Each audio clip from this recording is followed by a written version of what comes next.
Finally बहू अभी भिलाई वाले घर में आ गई है और अभी निशिदी क्योंकि बड़ी है वो तेल चुएंगी और स्वागत करेंगी बहू का। चलो तेल चू दो।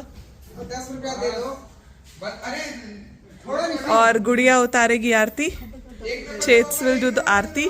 मैंने व्लॉगिंग संभाली है तो मैं बस अभी वीडियो ही बना रही हूँ और हिमांशु पीछे से चिल्ला रहा है, डिस्टर्ब कर रहा है।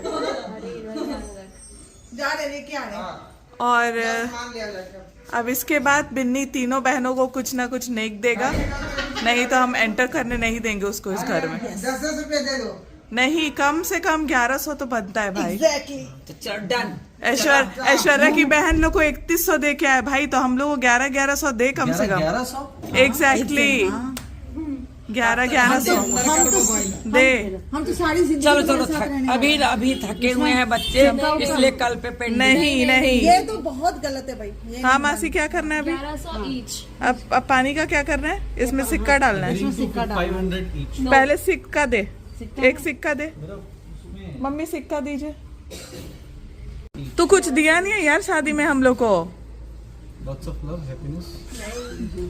Money matters. Money matters. Please share your UPI IDs. तेरे को पता है मेरा क्या है? हाँ पता है। वो भी निकालिए इन लोग।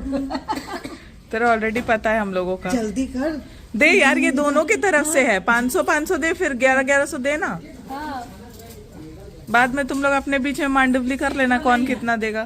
सिक्का नहीं है अरे पानी के अंदर नोट थोड़ी जाएगा। तो लू ना, कोई नहीं, नोट बार के अंदर डालेंगे ना। आ जा। जमाना कैसा आ गया। हिमांशु तेरे पास सिक्का है? मिला। किसको दिया है? मिल गया है सिक्का। चेक कीजिए किसको आया है। 3300 किसको गया है? तीनों को मिला के। ये दे देगी। ठीक है। ओके फाइन, हम लोग अग्री। इसको 3 में डिवाइड कर लेंगे। Thanks. Thank you so much. देख ले गया है ना, आया है ना। आया। मोबाइल भी दिखा दे। चलिए ये हम लोग को पैसे मिले। पैसा वारेंगे पहले, मम्मी पैसा वारे। अच्छा चलो सामान ले Miss लो। Mukesh. इधर दे। हाँ, चलो आओ अंदर। मीठा खिला। राइट का खिला दी। अरे पैर, राइट पैर पैसा का ये राइट पैर हमारे के अंदर पूरा दोनों एक साथ राइट पैर। गुड। चेंज कर रही है गठबंधन। जी बिल्कुल भैया। ऐसा तो भैया। नमः गंधाक्षत संपूज्यामि।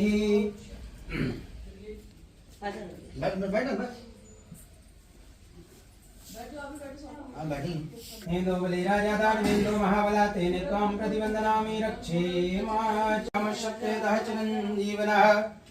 पुण्य श्लोको नलो राजा, पुण्य श्लोको जनार्दना, पुण्य श्लोक च वेदेहि, पुण्य श्लोको युधिष्ठिर।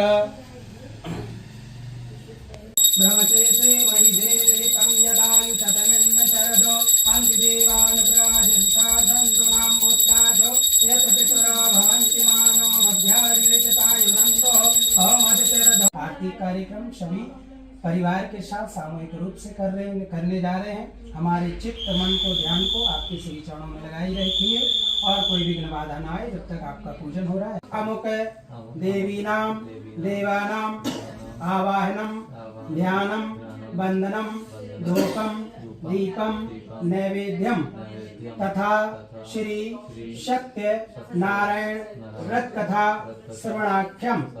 तत्पश्चात दशांग निमित्तिक हवन कर्मणा तत्पश्चात आर्तिक्यम अहम समस्त। आइए प्रभु, जैसे यह कलश भरा है उसी तरह हमारा जीवन में सारी चीज भरी रहे, हमारा घर भी भरा पूरा रहे, सभी देवता सभी नदियां सभी तीर्थ इसमें समाहित हो जाएं।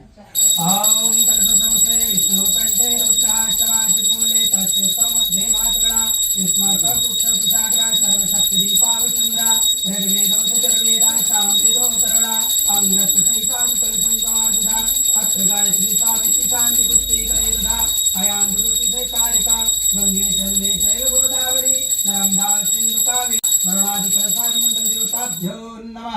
आवाहयामि स्थापयामि पूज्यामि प्रतिगृहीतां। बोलिए कलश भगवान की जय। पुनः चावल फूल ले लेंगे। नवग्रह भगवान चंदनं समर्पयामि कुमकुम कामना दिव्यं कामना काम संभवा कुमकुमेनार्जितो देवग्रहण परमेश्वराय नमः कुमकुम समर्पयामि अवीरं च गुलालं च हरिद्रादिवदनं समन्वितं नाना परिमलं दिव्यानि ग्रहाण परमेश्वराय नमः ग्रहाण परमेश्वरे नमः सिन्दूरं रक्तं सौभाग्यं प्रियवर्धनं कामदं चैव सिन्दूरं प्रतिगृहीताम्। चावल छोड़ दीजिए सब में। ओम अक्षताशुषे कुंकुमाक्ताशुशोभिता मया निवेदा यस्वा उदानाय यस्वा मुखे आचमनीयं जलं समर्पयामि। रख दो गिलास विलोकितनाथहं श्री कृष्ण गोविंद हरे मुरारी हे नाथ नारायण वासुदेवा श्री कृष्ण गोविंद नारायण वासुदेवा गोविंद बोलो हरि गोपाल बोलो गोविंद बोलो हरि को। यह कथा नैमिषारण्य तीर्थ क्षेत्र से शुरुआत हुई है। कैसे शुरुआत हुई है? 88,000 ऋषिगण एक चाहिए, इनका कैसे कल्याण होगा? नारद मुनि को कोई उपाय नहीं सोचता है, वह चले जाते हैं विष्णु श्रीमन नारायण नारायण नारायण भजमन नारायण नारायण नारायण। भक्त जी महाराज जो हैं व्यास जी महाराज के शिष्य हुए हैं, है ना। तो ऋषि मुनि जैसे साधु संत, नदी बहती भली और संत चलता भला। नदी जहाँ रुक जाती है वो नाला हो जाता है ना। और जो बहती है वो पवित्र रहती है, तो नदी को कभी रुकना नहीं चाहिए। और साधु संत भी एक जगह नहीं ठहरते, वो चलते रहते हैं। तो साधु संतों का चलन होता है, भ्रमण होता है, अपने नगर में भी आते हैं। उसी तरह से सूर्य जी महाराज ऐसे घूमा करते थे। तो नैमिषारण्य तीर्थ क्षेत्र जो है आज भी है। उन्हें लक्ष्मीपति विष्णु भगवान ने नारद जी को ये सुनाया और नारद जी से फिर ऋषि मुनियों ने सुना। और ऋषि मुनियों से जैसे सुने उसके बाद जैसे आज हम सुना रहे हैं समझाने के लिए, इस तरह यह क्रम चलता है। अब कथा आपने सुनी कि क्यों करना चाहिए, कब करना चाहिए, क्या क्या सामग्री लगती है, करने से क्या फल मिलता है। अब इस व्रत को सुनने के बाद किसने किया, कैसे? सूतवाच थान्तं संप्रवीक्षामि कृतमेन पुरादजः कश्चित् काशीपुरेरम्बे हर्षयुतो प्रोति निर्धना चुडुभ्यां व्याकुलो भूत नित्यं बप्रां भूतले दुःखितं ब्राह्मणं दृष्ट्वा भगवान ब्राह्मण प्रियः वृद्ध ब्राह्मण रूपस्थं बप्रक्षुत जमादरात् किमर्थे ब्रह्मस्य विप्रमहि। पूर्व काल में जिसने सत्यनारायण भगवान की व्रत कथा को किया था वह मैं आपको बताता हूँ। आप लोग विस्तार पूर्वक भली भांति इसका श्रवण करें। एक रमणीय नामक काशी नगर हुआ करता था। वहां पर एक अत्यंत निर्धन ब्राह्मण रहता था। वह ब्राह्मण इतना दरिद्र था, दरिद्रता का मतलब होता है निर्धनता। जिसके पास धन नहीं होगा वही व्यक्ति फटे पुराने कपड़े पहनेगा और भूख प्यास से दुखी होगा। तो इतना निर्धन था वह ब्राह्मण कि उसके खाने पीने का भी कोई ठिकाना नहीं था। जब ब्राह्मण अपने पेट के कारण प्रतिदिन पृथ्वी पर भटकता रहता था, यानी कि भीख मांगा करता था। जो व्यक्ति संसार में कुछ नहीं कर सकता वही व्यक्ति भीख मांगता है। ब्राह्मण ने भीख मांगना शुरू किया, जो दे उसका भला, जो ना दे उसका भी भला। भगवान ने जब देखा कि ब्राह्मणों का यह हाल है तो ब्राह्मण के ऊपर भरोसा कौन करेगा, हमारे ऊपर कौन भरोसा करेगा, क्योंकि धर्म की रक्षा करने वाले साधु संत और ब्राह्मण ही है। क्यों? क्योंकि यह धर्म का प्रचार प्रसार करते हैं। भगवान ने उस दरिद्र ब्राह्मण को देखा तो भगवान ने एक दंडी का रूप धारण किया और उस ब्राह्मण के पास पहुंच जाते हैं। उपाया में दी जाना सी कृपया कथय प्रभु, मैं अत्यंत निर्धन ब्राह्मण हूँ और भिक्षा मांगने के लिए, अपना पेट का भरण पोषण करने के लिए नित्य ही प्रतिदिन पृथ्वी पर घूमा करता हूँ।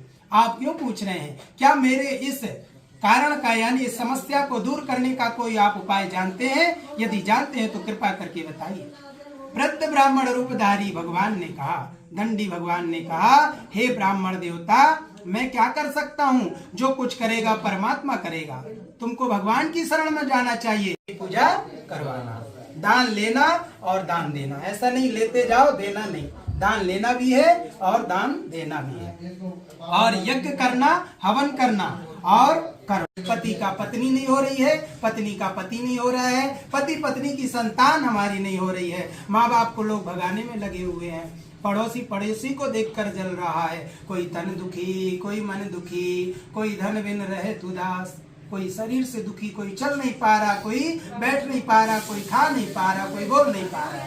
शरीर से बच गया तो तन तन से बच गया तो मन दुखी। मन से यानी दुखी है लोग एक दूसरे को देखकर जलन की भावना में, ईर्ष्या की भावना में अपने दिमाग को कचड़ा करके रखे। और तन मन से यदि बच गए तो धन बिन रहे उदास। माया के चक्कर में सब पड़े हुए हैं, जबकि सब यहीं का यहीं रखा रह जाएगा। इसलिए हमको भगवान की शरण में रहना चाहिए। इस तरह से भगवान ने समझाया उस गरीब ब्राह्मण को, और ब्राह्मण ने ऐसे ही सोचा कि मैं पूजा कैसे करूंगा। देखो जब भगवान की कृपा कैसे होती है। उस गरीब ब्राह्मण ने संकल्प लिया, हे प्रभु भिक्षा में जो भी धन मुझे प्राप्त होगा मैं संकल्प करता हूँ उसी धन से आपका अच्छे से अच्छा व्रत करूंगा। जैसे आपको पूजा के पहले हमने संकल्प कराया कि अपना नाम गोत्र लेके भगवान ऐसी ऐसी कामना से हम पूजा करने जा रहे हैं, उसी तरह उस ब्राह्मण ने भी संकल्प लिया और चला जाता है भिक्षा मांगने के लिए। भिक्षा मांगने के लिए जब वह गया तो रोज उसको जितना धन मिलता था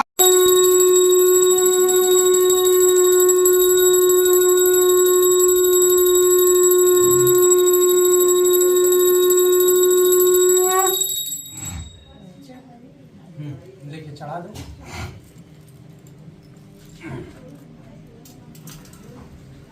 साधुरेका समागता पाणिज्यार्थं बहुधनैरिकः परिपूरितः नावं संस्थाप्य तत्तीरे जगाम नृपतिं प्रति दृष्ट्वा सवर्तनं गोपं पप्रेक्ष विनयान्वितः। सूत जी महाराज ने आगे कहा, हे श्रेष्ठ मुनियों ऋषियों, अब मैं पुनः आगे की कथा आप लोगों को कहूंगा, आप लोग ध्यान पूर्वक सुनेंगे। प्राचीन काल में एक उल्कामुख नाम का राजा हुआ करता था। वह राजा जितेंद्रिय था, यानी कि हमेशा जीतने वाला। सत्यवादी था, यानी कि सत्य बोलने वाला था। अत्यंत बुद्धिमान राजा था, और इतना सत्यवादी, बुद्धिमान और जितेंद्रिय होने के बाद उस राजा के जीवन में एक नियम था। जीवन में नियम क्या था? वह राजा प्रतिदिन प्रातः काल से गृह उठकर स्नान ध्यान से फुर्सत होता था, और उठने के बाद सबसे पहले कहाँ जाता था? देवालय जाता था। देवालय यानी कि मंदिर जाता था, और मंदिर जाकर भगवान को प्रणाम करता था। भगवान को प्रणाम करके वहाँ के ब्राह्मणों को धन देकर उनसे भी आशीर्वाद। जबकि पहले हमको हाथ में कराग्रे वस्ते लक्ष्मी सरस्वती कर मूले तो ब्रह्मा प्रभाते कर दर्शनम, इस तरह से भगवान का स्मरण करना चाहिए। पृथ्वी माता को प्रणाम करना चाहिए। यह तो व्यक्ति कभी नहीं करते हैं और मोबाइल में लगे रहते हैं। मोबाइल को जरूर देखेंगे तो हमारा कल्याण कैसे होगा? हमारा कल्याण केवल भगवान की कृपा से ही हो सकता है, दूसरे के कल्याण करने से नहीं होगा। पति की बातों का कभी उल्लंघन नहीं करती थी। आजकल शादी होता है, शादी में 7-5 वचन होते हैं, उसको सुन के हाँ जी सब करते हैं, उसके बाद वचनों को सब भूल जाते हैं। लेकिन उनकी जो पत्नी थी पति परायणा थी, पति की बातों को कभी अनादर नहीं करती थी। राजा रानी के यहाँ सब कुछ तो था, लेकिन संतान से वंचित थे, यानी कि संतान सुख उनके पास नहीं था। आप अच्छे काम में जाएंगे आपके साथ बुरा हो जाएगा, आप पैसा कमाने जाएंगे आपका नुकसान हो जाएगा। क्यों? क्योंकि भगवान आपसे रुष्ट है। तो राजा के धन को जब देखा तो चोरों ने वहां से भाग खड़े हुए और राजा के दूत धन को पकड़कर, दोनों को पकड़कर राजा के पास ले गए। दौड़ते हुए राजा से कहा, राजन दोनों चोरों को पकड़ कर लाए हैं, इनको देखकर आप आज्ञा दीजिए। राजा ने बिना विचार किए हुए आज्ञा दे दी कि जाओ इनको महान कारागार जेल खाने में बंद कर दो।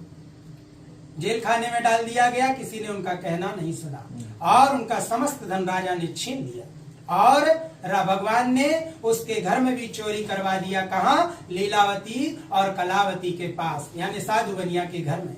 माँ बेटी दोनों वहां भी दर दर भटकने लगी, अन्न की चिंता में भिक्षा मांगने लगी। मानसिक रूप से और शारीरिक रूप से दुखी होकर अन्न की चिंता में दर दर भटकने लगी। समय व्यतीत होने लगा और कलावती कन्या साधु बनिया की पुत्री भिक्षा मांगते मांगते एक दिन ब्राह्मण के घर पहुंच जाती है, उसी सदानंद नाम के ब्राह्मण के पास, जिसकी कथा आपने पहले अध्याय में सुनी थी। वहां पर पहुंच जाती है। उसने देखा भगवान की पूजा हो रही है, बैठकर भगवान सत्यनारायण की कथा सुनने लगी। जब भगवान दुखी प्राणी खाने में डले हुए थे, उस राजा को स्वप्न दिखाया और स्वप्न में कहा, हे राजन प्रातः काल होते ही दोनों साधु बनिया को छोड़ दो, नहीं तो तुम्हारा राजपाट सहित सर्व नाश कर दूंगा। जैसे ही राजा ने सुना कि ऐसा सपना आया है, आधी रात को राजा की नींद खुल गई। राजा की नींद खुली तो राजा ने आधी रात को सभा लगाई और सभा सज्जनों से अपने स्वप्न को कहा। स्वप्न को बताया। सभा सज्जनों ने विचार विमर्श किया और कहा, राजन, भगवान ने जब कहा है तो कर डालो, ना जाने ना छोड़ने से हमारा राजपाट नाश हो जाए, इससे अच्छा भगवान की पूजा कर लो। भगवान की पूजा करने में कभी किसी का अनहित नहीं होता, यानी कि कोई गलत नहीं हो सकता है। भगवान की पूजा करने में आपको शांति मिलेगी, आपको दुख से लड़ने की क्षमता मिलेगी। दूर हो गए हैं। दोनों साधु बनिया चुप रहे और कुछ भी ना कह सके।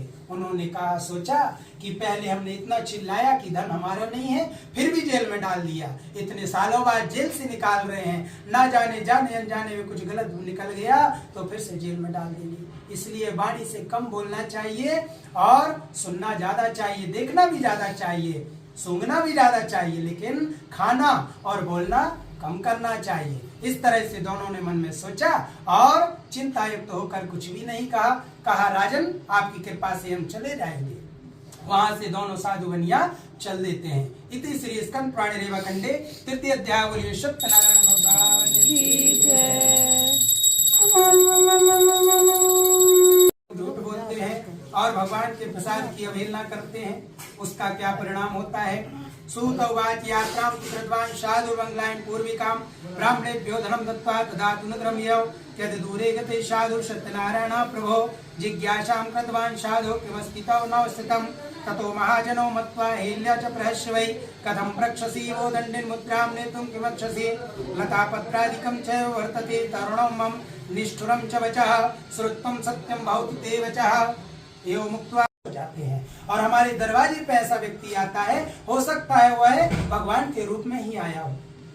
तो भगवान स्वयं दंडी के रूप में आए थे और तुमने उनसे झूठ बोल दिया। तो कहा, अब क्या किया जाए। तो कहा, क्या करोगे, दुख में तो लोग भगवान को ही बसते हैं, दूसरा व्यक्ति कोई दिखाई नहीं देता। हे भगवान, हमारा गाड़ी दे दो, हे भगवान घर बना दो, हे भगवान शादी करा दो, हे भगवान पुत्र दे दो, भगवान नौकरी लगा दो, इस तरह से लोग कहते हैं भगवान से।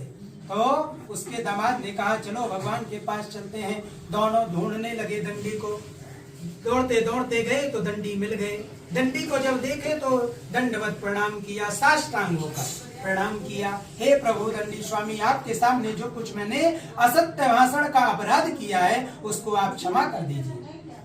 दंडी ने उसे रोता हुआ बिलखता हुआ देखकर कहा, हे दुर्बुद्ध, हे मूर्ख, तू मेरी पूजा से उदासीन हो गया है, तुझे दूरी बची हुई थी। साधु बनिया ने अपने दूत से कहा कि देखो, मेरी रत्नपुरी नामक नगरी यहीं से दिखाई दे रही है। जैसे हम आप कहीं बाहर जाते हैं और बॉर्डर पे पहुंचते तो बोलते हैं, देखो फलाना गांव रायपुर आने वाला है, नांदगांव आने वाला है, भिलाई आने वाला है। इस तरह से उसने अपने दूत को समझाया कि रत्नपुरी नामक नगरी देखो यहीं से दिखाई दे रही है। उसने कहा, जाओ मेरे नगर में जाओ, मेरी भार्या पत्नी लीलावती को मेरे आगमन का समाचार देकर आओ। दूत आज्ञा पाता है और समाचार लेकर जाता है। और उस समय माँ बेटी दोनों पूजा कर रही थी जिस समय समाचार लेकर दूत गया। दूत ने कहा, सेठ जी बहुत सारा धन लिए हुए रुष्ट हो गए और उसके पति को नाव सहित जल में भगवान ने अलक्षित कर दिया, डुबो दिया। जब लीलावती की पुत्री कलावती वहां पहुंची तो अपने पति को नहीं पाया तो रोने लगी। लीलावती भी रोने लगी, अपनी बेटा शंका नहीं है। उसने जैसे ही सुना शीघ्रता से घर गई, भगवान को प्रणाम किया और क्षमा याचना किया, भगवान के प्रसाद को ग्रहण किया। और जब लौट कर आई तो उसने अपने पति को पाया। पति को जब उसने देखा तो प्रसन्न हो गई माँ बेटी और उसका जो पिता था साधु। बोलिए सत्यनारायण भगवान की जय।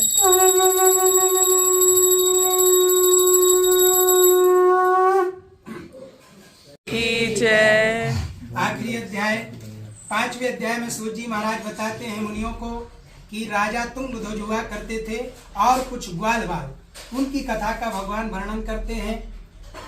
एक राजा हुआ करता था। सूत जी महाराज आगे बताते हैं, सूतवाच तांतम संप्रविक्षामि सुनद्दम मुनिशत्मः आसीत् तुंगध्वजो राजा प्रजापालान्तर्तत्परः प्रसादं सप्तदेव स्पृष्ट्वा दुःखमवाप्सः एकदा शवनं गत्वा हत्वा बहुविधान् पशून् आगत्य वटमूलं च दृष्ट्वा समझ रहा था, सुनाई दे रहा था, भगवान की कथा भी सुनाई दे रही थी कि भगवान की पूजा पाठ कुछ हो रहा है, लेकिन राजा वहां नहीं गया।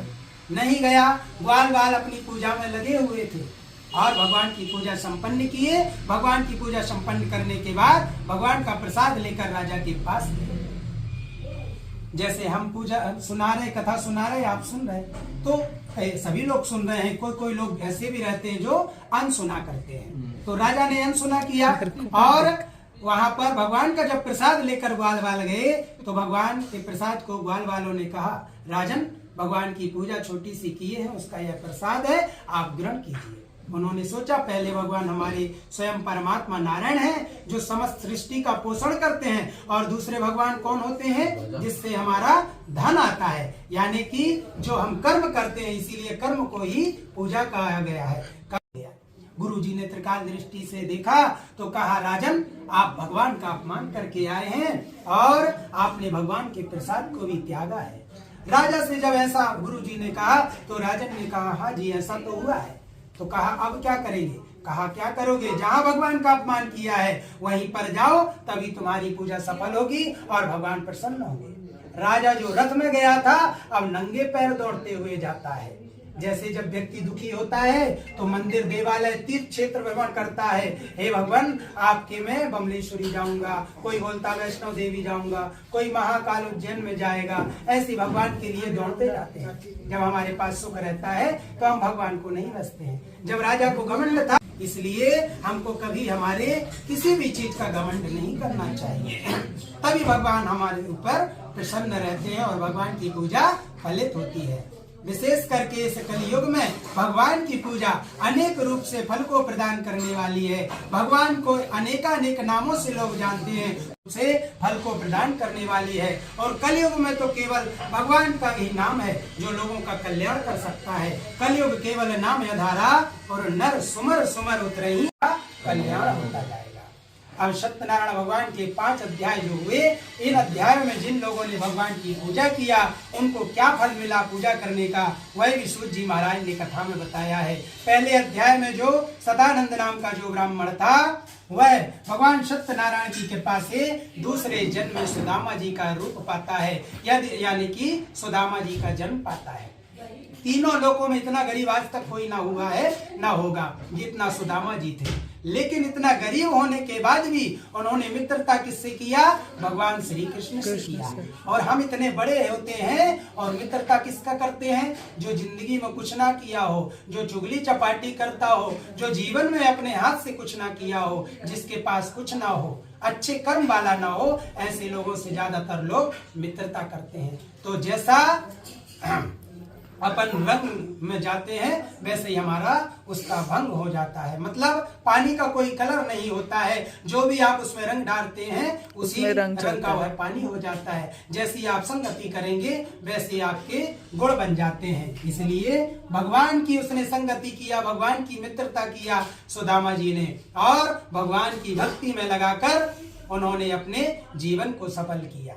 इतने ब्राह्मण गरीब होने के बाद सुदामा जी ने सत्यनारायण भगवान की पूजा करने का उनको फल मिला दूसरे जन्म में, और भगवान के वैकुंठ लोक को वह प्राप्त हुए। लकड़हारा था जो लकड़ियों को बेचकर धन कमाता था, उसने भगवान की पूजा किया सत्यनारायण भगवान की, जिसके कारण दूसरे जन्म में वह निषादों का राजा गोहराज बना। निषादों का राजा गोहराज यानी कि भगवान राम जो थे, नौका को उन्होंने पार लगाया। किसने? निषाद राज ने। निषाद राज ने भगवान की नौका को पार लगाया, जिसके कारण उनको भगवान के परम धाम गोलोक की प्राप्ति हुई। तीसरे अध्याय में उल्कामुख नाम के जो राजा हुए, जिनके यहाँ संतान नहीं थी, भद्रशिला नदी के तट पर जिन्होंने व्रत किया था, उन्होंने सत्यनारायण भगवान की कृपा से उस जन्म में उनको तो संतान नहीं मिली, लेकिन दूसरे जन्म में दशरथ जी बने। दशरथ जी बने, उनकी पत्नी माता कौशल्या हुई, और भगवान राघवेंद्र ने यानी कि रामचंद्र जी ने उनके यहाँ अंगड़ाइयां ली। बाल्य रूप में प्रकट हुए भगवान, भय प्रगट कृपाला दीन दयाला कौशल्या हितकारी हर्षित महतारी मुनि मनहारी अद्भुत रूप निहारी। इतना अद्भुत रूप था उनका कि राजा दशरथ जी राजपाट छोड़ के उनका रूप ही निहारते रहते थे। उनके वंदना करके भक्ति करके भगवान के गोलोक को उन्होंने भी प्राप्त किया। अपने जीवन को सार्थक किया। चौथे अध्याय में जो साधु नामक बनिया था उसने भगवान को बार बार छकाया था, भगवान सत्यनारायण की पूजा किया, उतने में ही उसका कल्याण हुआ। लेकिन किए और उसके कारण उसको जो दुख मिला वह दूसरे जन्म में भी मिला। हमारे जो पाप कर्म है 7 जन्म तक पीछे नहीं छोड़ते। कई लोग ऐसे रहते हैं कभी किसी का गलत नहीं करते, जीवन में गलत धन नहीं कमाते, फिर भी दुख को पाते हैं। क्यों? क्योंकि दैवात यानी प्रारब्ध है। पहले के जन्म में जरूर हमसे कुछ गलत चीजें हो गई होंगी, गलत कर्म हुए होंगे, उसके कारण हमको इस जन्म में भोगना पड़ रहा है। साधु बनिया दूसरे जन्म में मोरध्वज नामक राजा बनता है। मोरध्वज नामक राजा बनता है तो भगवान ब्राह्मण का रूप धारण करके उसके पास पहुंचते हैं, और ब्राह्मण का रूप धारण करके जब वहां पहुंचे तो भगवान ने उससे अपने पुत्र को मांगा। और पुत्र को कैसे मांगा? एक बार की बात है, अर्जुन जो था, अर्जुन को बहुत घमंड था। अर्जुन को घमंड क्या था? भगवान कृष्ण से कहता था, भगवान आपके जैसा भक्त मेरा आज तक कोई नहीं है, मतलब मैं जितना आपका शिष्य हूँ, प्रिय हूँ, भक्त हूँ, ऐसा भक्त आपका और कोई नहीं होगा। अर्जुन को इस चीज का घमंड था। भगवान ने कहा, अर्जुन तुम अहंकार मत करो, एक से बढ़ के एक मतलब भक्त पड़े हैं। कोई 10 रुपए चढ़ाता, कोई 100 रुपए चढ़ाता, कोई 1000 रुपए चढ़ाता, कोई अपने जीवन को ही भगवान के प्रति समर्पित कर देता है। कई लोग जमीन जायदाद भगवान के नाम लिखा देते हैं। मतलब कहने का एक से बढ़ के एक भक्त है भगवान के। लेकिन अर्जुन मानने वाला नहीं था। भगवान कुरुक्षेत्र में भगवान ने महाभारत अर्जुन को समझाने के लिए ही सुनाई। अर्जुन यहाँ भी नहीं मान रहा था तो भगवान ने कहा चलो तुम्हारी शंका का समाधान तो करना पड़ेगा। भगवान ने ब्राह्मण का रूप धारण किया और अर्जुन को शेर बना दिया। भगवान पहुंच जाते हैं कहाँ? वहीं मोरध्वज के पास, जो साधु बनिया बना हुआ था दूसरे जन्म में। मोरध्वज के पास जब भगवान पहुंचे ब्राह्मण के रूप में तो भगवान ने कहा, पहले के साधु संत किसी के घर जाते थे तो घर में प्रवेश नहीं करते थे, बाहर खड़े होकर भिक्षाम देहि राजन राजन ऐसे चिल्लाया करते थे। तो भगवान ने भी चिल्लाया राजन। भगवान के चिल्लाने पर, बोलने पर राजा आए दरवाजे पर। राजा जैसे आए ब्राह्मण देवता को प्रणाम किया, प्रणाम करके कहा, हे प्रभु, हे ब्राह्मण देवता, क्या कारण है बताइए। ब्राह्मण देवता ने कहा, हम याचक बनकर आए हैं, यानी कि हमको कुछ चाहिए। राजा ने कहा, आपको क्या चाहिए प्रभु बताइए, जो भी चाहिए हम देंगे। राजा से ब्राह्मण देवता ने कहा, हमारा जो साथ में शेर है यह बहुत भूखा है, इसकी भूख मिटाने के लिए इसके मांस की व्यवस्था किया जाए, क्योंकि शेर मांस का भक्षण करता है। जब ऐसा भगवान ब्राह्मण रूपधारी श्री कृष्ण ने कहा उस राजा, प्रभु अब आपने भोजन मंगाया तो कुछ देर तो लगेगा। तो जब ऐसा कहा तो कहा, नहीं, क्या व्यवस्था किया जाए आप ही बताओ। कहा, तुम्हारे पुत्र को लेकर आओ और पत्नी को लेकर आओ और संकल्प लो और अपने पुत्र का आधा देह फाड़ कर चीर कर हमारे शेर को खिलाओ, तो हमारा शेर प्रसन्न हो जाएगा, उसकी भूख प्यास मिट जाएगी। वाह रे जनार्दन कृष्ण भगवान, इतनी कठिन परीक्षा भगवान हमारी आपकी ले ले तो हम तो वैसे ही मर जाएंगे।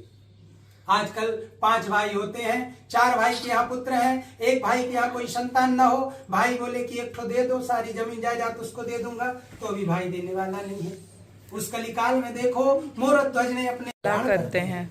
इस तरह से भगवान सत्यनारायण की कथा संपन्न होती है। जिस मनोकामना को लेकर भगवान की आपने कथा सुनी, भगवान की जो भी कथा हमने सुनाई, आपके जीवन में यदि कोई चीज भी अच्छी हुई तो भगवान की जो कथा है कहने का हमारा उद्देश्य सार्थक हो जाएगा, और कुछ गलत बातें जाने अनजाने भी हो जाती हैं। तो ऐसा भगवान की वाणी, भगवान की कथा समझ के उसको श्रवण करना।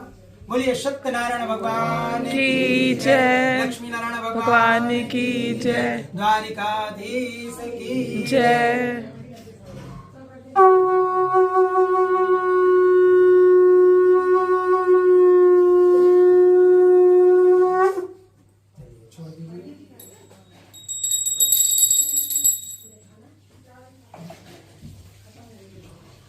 चलो थोड़ा सा हाथ पैर ठीक कर लो। 3 बार ओम विष्णु ओम विष्णु ओम विष्णु बोलो। ओम विष्णु विष्णु विष्णु पूर्वोच्चार्य विशेषम विशिष्टायाम शोभनतायाम अष्टम्याम तिथायाम अमुक गोत्र, अपने गोत्र का नाम ले लो।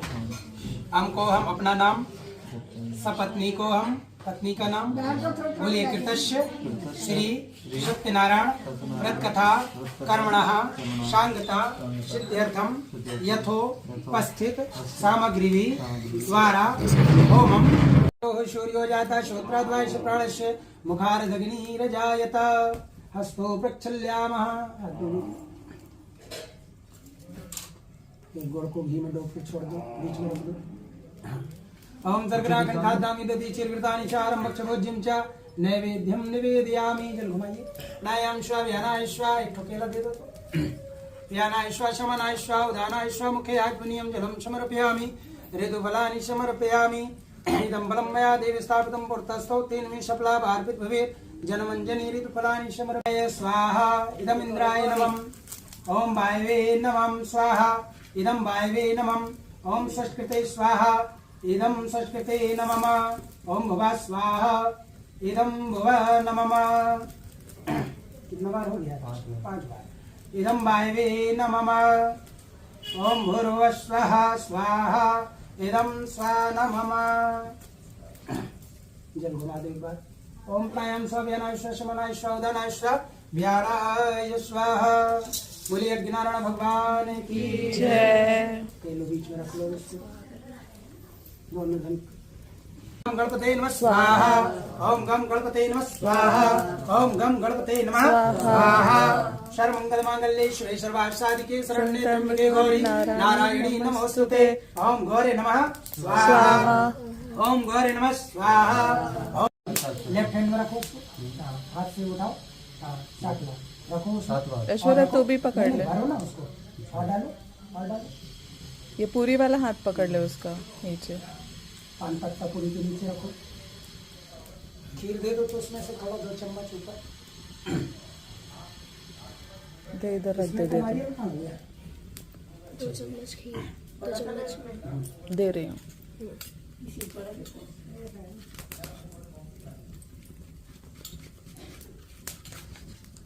बस लो, बीच में रखो। खीर उधर रख। हाथ लगाए रहो, खड़े हो जाओ दोनों आप। सब लोग ले लो, पूर्णाहुति ले लो।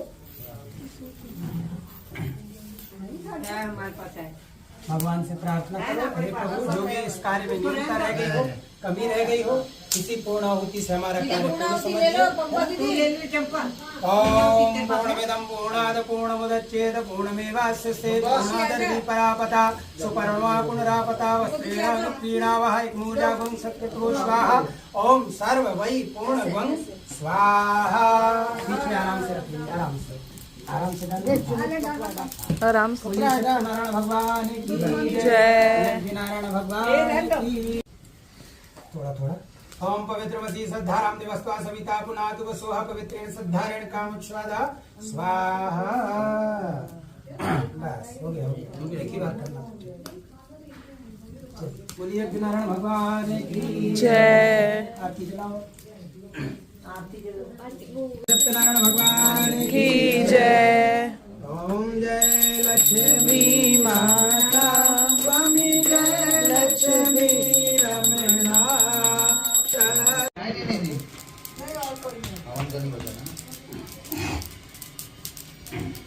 ये वाला पेटी उतार दो। नहीं वो अंगूठी वाला। इसीलिए तो बोलते पूजा पाठ करते रहना चाहिए बराबर, पता रहेगा कैसा ये वो क्या बोलते हैं ना।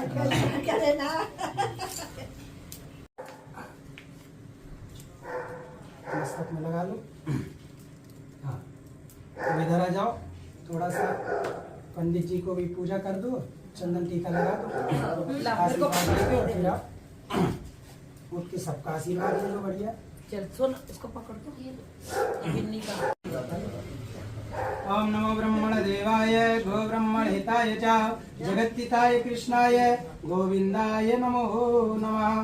कस्तूरी तिलकम ललाट पटले वक्षस्थले कौस्तुभम नासाग्रे वरवोक्तिकं करतले वेणुकणे कंकणं सर्वांगे हरिचंदनं सुललितं कंठे च मुक्तावली गोपाल परिवेष्टो विजेते गोपाल चूड़ामणिं। हाँ हाँ बस बस। की जय। हाँ सबसे आशीर्वाद ले लो। अब बड़े लोग का बंधन खोलना है। हाँ नहीं आशीर्वाद दे लेना दो उसको गठबंधन के साथ। क्या चीज? बोला था हाँ बिल्कुल बिल्कुल, अभी और आएगा, अभी और आएगा। आने के बाद फिर अभी आपको आधा कहाँ होगा, आएगा तब आधा होगा, क्योंकि अभी से कब पड़ जाएगा, यही नहीं रहता। यही मिल पाया है मेरे को, चलेगा? हाँ ठीक है ना। चावल लेना है किस हाथ में? हाँ चावल फूल ले लो। किस हाथ में? ये इसी में दीजिए। ये लोग ले रक्षे हिमाचल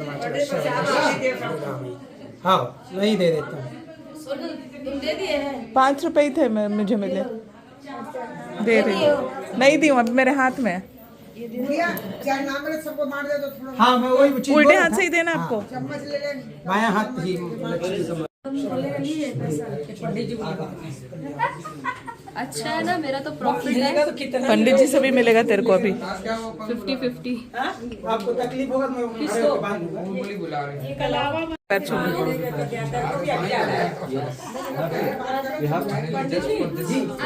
थोड़ा देख, शादी का जो